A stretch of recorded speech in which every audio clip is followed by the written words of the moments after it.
So, Chris Wray, the director of the FBI, who has about 3 years left in his term, has stepped down, resigning, most notably saying that he's resigning as Donald Trump is coming in. Now, Donald Trump has already threatened to fire him repeatedly, and Wray's argument for why he's resigning is to reduce turmoil in the department. In other words, to reduce the problem of him being fired and then there being whatever issues within the department.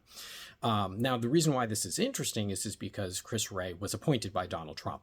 Now, Donald Trump really hates him because Wray had come in and was someone who initially Trump had been approving of, at least to some degree, in part because of things like investigations into Hillary Clinton.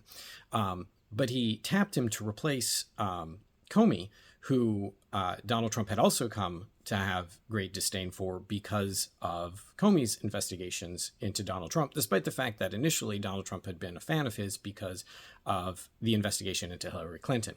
So Wray comes in, and as Donald Trump leaves office, he took a bunch of documents with him, allegedly classified documents, highly sensitive classified documents. This was a case in which he had been told repeatedly by the federal government that he had to return those documents and had delayed and had not done so. It seemed as if he had allegedly, in essence, refused to do so. And so the FBI had gone into his home at Mar-a-Lago to get them. So this really, really upset him.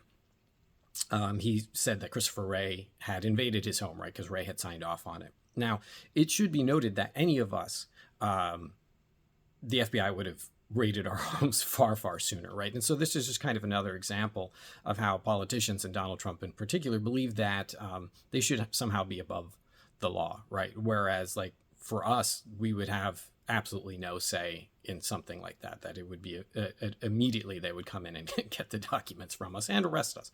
So anyways, the long and short of it is the person that he has tapped to replace Wray is someone who has shown fierce loyalty and agreement with Trump, in particular about the Mar-a-Lago raid for the classified documents. So this guy is supposed to come in, and the goal is that he's going to kind of turn the FBI on its head, that he's going to, cut it down to size, he's going to reduce its footprint, Patel has said, so on and so forth. But the reason why that's really interesting and concerning is because Kash Patel was also someone in legal jeopardy because of the Mar-a-Lago classified documents case. He, in other words, was someone who was connected to Trump in this and presumably knew about it.